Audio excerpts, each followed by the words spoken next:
ceci est un promenade de Lisa Tours, donc autour du village. C'est ma route préférée pour marcher. Je pense que vous allez comprendre assez vite pourquoi. Oui, il y a toujours les super poteaux de campagne avec les fils. Donc au fond, là-bas, vous devez voir un espèce de tas de ferraille qui émerge, des champs de blé coupés, de la paille. C'est le Vivérolles, oui, le mont, on va dire, qui donne le nom au village.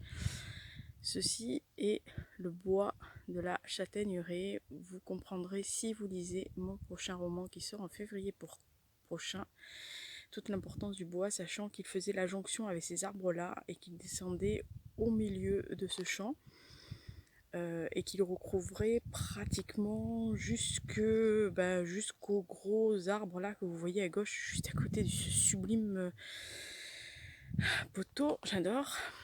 Donc l'arbre là qui est tout seul au milieu des tournesols contre la route, je ne vous dirai pas qu'est-ce qu'il a abrité.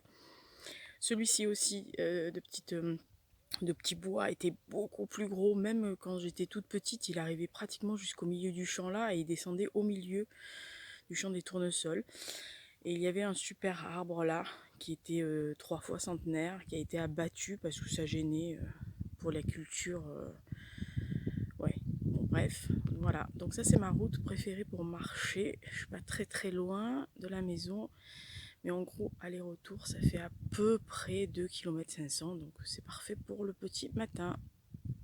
Moi, je vous finis sur l'église.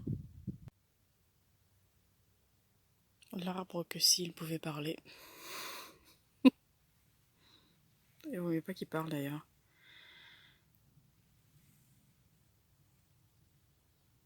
Non, tu parles pas, hein, chaton? Tu ne parles pas, tu ne dis rien. Tu restes là. En gros, il a 150 ans.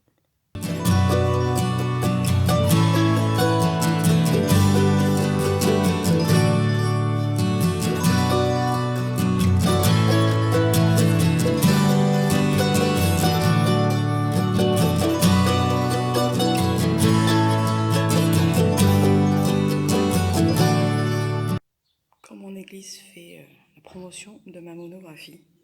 Pas joli ça? Alors pour les quelques personnes qui m'ont demandé, pour le boyau qui monte à la salle d'armes, voyez l'épaisseur, pas très large.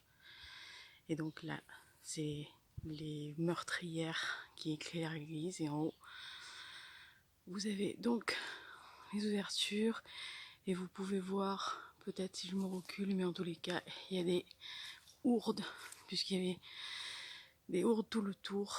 Voilà, donc c'est... Vous voyez encore une meurtrière qui éclaire l'église.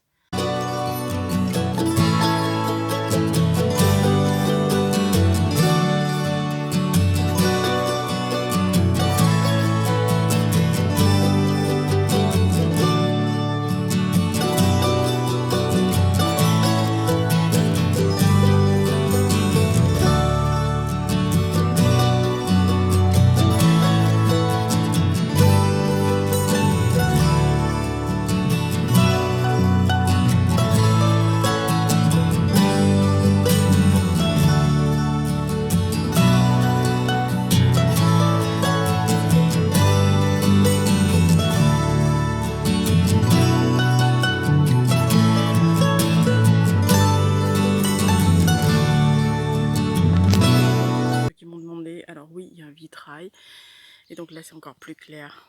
Voilà, vous pouvez voir une des ouvertures de la salle d'armes, vitrail. Vous avez droit aux cloches.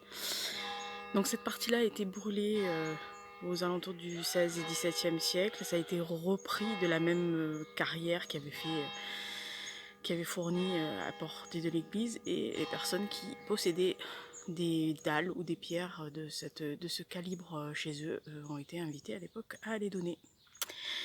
Voilà, on a un peu contribué chez nous aussi, et ça a été c'est aussi une meurtrière qui a été comblée parce que le curé de l'époque avait trop de lumière. Ne me demandez pas pourquoi. Enfin de l'époque 18e, hein, je parle. Voilà. On fait le côté avec le clocher qui a été rajouté entre le 13 et le 14e Parce qu'avant, il n'y avait pas de toiture jusqu'au 14e, puisque c'était une église forteresse, je le rappelle. La porte d'origine. Vous voyez la porte? J'ai zoomé, mais je peux vous assurer que d'époque. Alors, la couleur a été imposée par les Monuments de France il y a quelques années, mais bon, sinon elle était en bois,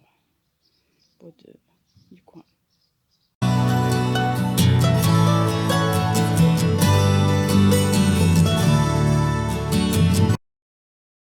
Ceci est la partie haute du cimetière de Saint-Martial-Vivérolles, donc au pied de l'église avec les plus anciennes tombes.